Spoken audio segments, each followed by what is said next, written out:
But it's the same thing in Sudan, where even amongst or even within the Sudanese Arabs, there is a hierarchy or one group that has control of the government more or has more control over the government and its gears, so to speak. Yeah, that I wouldn't have the answer to. I would just say that the for most of my adult life, so I'm now 30 years old. Most of my adult life, it's just been the military, and so the military has pushed that pan-Arab view. So I don't have, and I come from a different tribe, so I'm Nubian. So I don't really have we're actually treated as second-class citizens and third-class citizens in the country as well. So I wouldn't really know too much about which Arab tribe actually would own hold the government and have control of the government. I would just know it completely as the military because for my most of my adult life, that's what it's been. The military has been the one that's controlling the government.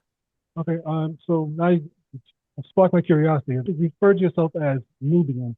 Now that's often thrown around here in the United States amongst Black people, so conscious Black folks or Afrocentric Black people. We often throw that around. It generally just means, from your point of view, what is Nubian? If you want to explain that as best as you can, what is exactly what does it mean to be Nubian? So it's both a tribe and an ethnic group. We are the people of Kush, the kingdom of Kush. Mhm. So this would be Nubia would be what is southern Egypt, northern Sudan today.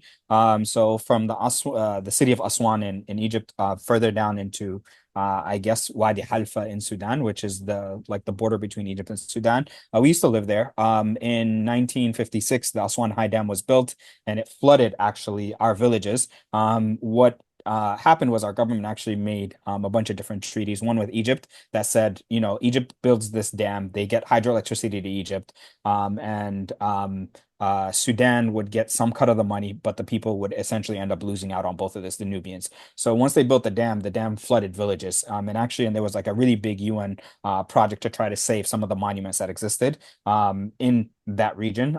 So people ended up having to go. Some people had to move up into Egypt, and some people had to move further down into Sudan. We were actually forced relocated again. And so once we were forced relocated, we moved further down into Sudan. The government moved us further down into Sudan. And this goes back into like the Pan-Arab government because we have our own language, we have our own dialect, we have our own history. We had like government officials who would come on TV and say, I want to wake up and never hear this language ever again. And so they would do these things. They would put Some of the cyanide Nubian in language, right? the Nubian language, yeah. Okay. They would put cyanide in the water because some people refused to move down because we lived by the Nile and the Nile was so important to us. You would put cyanide in the water, put people in mass graves, and like there's just a very, very long history that exists with that. But that's typically who we are as Nubians. We still have our language today. My generation would have been the last to speak it had there not been like efforts to revitalize the language, the culture, and the heritage. So that's who we are as Nubians. Were the Nubians conquered by Arabs and forced to convert to Islam, as far as you are aware of? No, Just want to actually. clarify So that.